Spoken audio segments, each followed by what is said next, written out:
I'm using the Shadowscapes tarot deck, and my favorite card in the whole deck, the whole reason I bought it, the Death card came out. It's a phoenix. The symbolism's amazing. It's funny because I actually saw this deck showcased in a free online Harvard class I took about ancient forms of divination, which was epic. You should also go check that out. But the message that just came out of this is very relevant, so I wanted to share it. And I'm still working with this deck. The definitions are similar but different. But the first card that came out is the Knight of Pentacles. My toddler's going to be in and out of here, so just bear with me. But I want to read the definition out of this little book because it's quite poetic. It says, he knows exactly what he wants and where his destination is. He moves steadily towards his goal. He strikes with all the force of the earth that is his to summon. Okay. I'll show you again. So he's like pretty determined, right?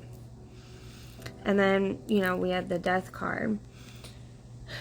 And this is really symbolizing everything has to burn to make way for the new. And we're kind of experiencing that right now, right? And then directly after that, the freaking moon came out. I love the symbolism in these cards. But in this deck, this really means living in the fantasy world, believing in illusions, being really ungrounded, and yeah, just really having the veil pulled over your eyes, which it seems like a lot of people are experiencing that right now, or a lot of us know people that are experiencing that right now. And then we have the Eight of Swords that came out. And so, if you can tell, this goose is like stuck down here in all these thorns. I just have to read some of these definitions verbatim because it really helps clarify where I'm going with this. Do not waste energy on the trivial or freeze up in a crisis. Resist the urge to feel restricted, confused, powerless, and trapped by circumstances. And then the next card was the Six of Pentacles. And this, in the little book, asks, like, it's the energy between those who have and those who have not. Those who, you know, don't have anything. And it says in the little book, it asks, like, who is the real benefactor here? From the book, it says, the cycles of dependencies between those that have and those that have not. Who is it truly that is the benefactor? Who holds the power? So people starting to ask some hard-hitting questions. And then the Nine of Pentacles comes out. And in this deck, it's really about being grateful for what you have. And it is a balance between the material, material of the spiritual and the material world. And so it's really causing, you know, asking us to be grateful for what we have, okay? Because some things might be changing. That's going to, with the Two of Pentacles, we need to be able to pivot quickly. We need to be patient. And let me get the definition, because these definitions are so... Okay, the part I was missing was like being adaptable and flexible and changing directions easily.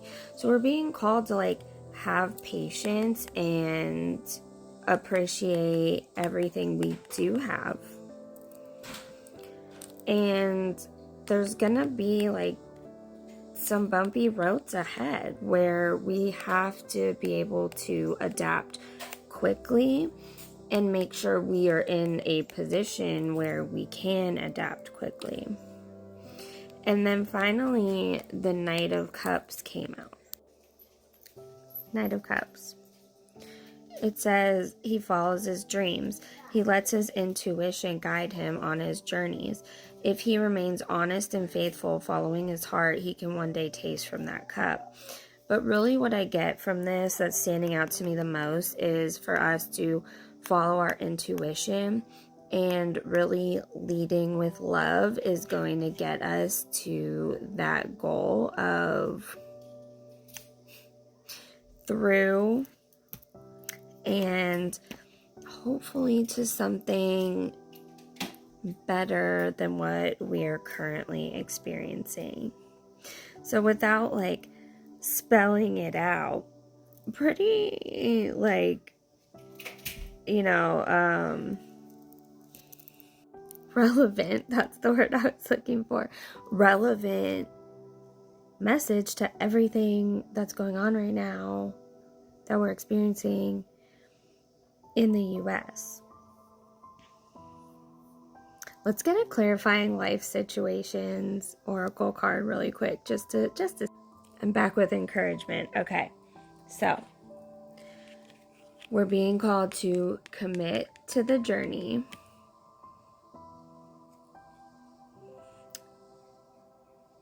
and because the goal is worthy.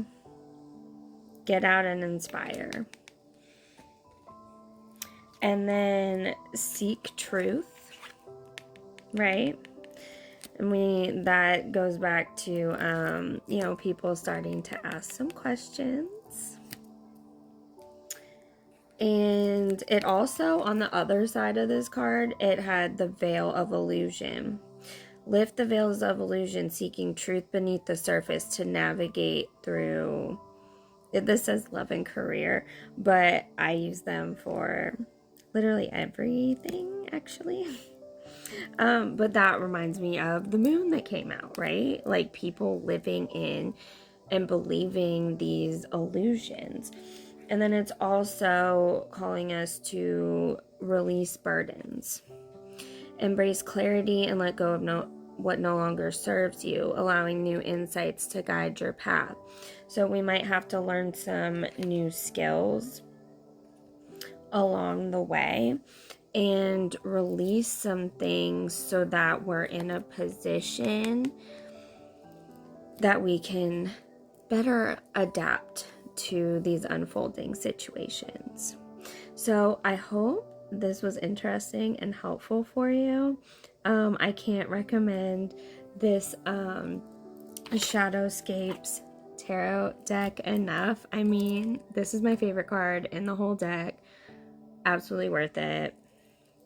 Check it out.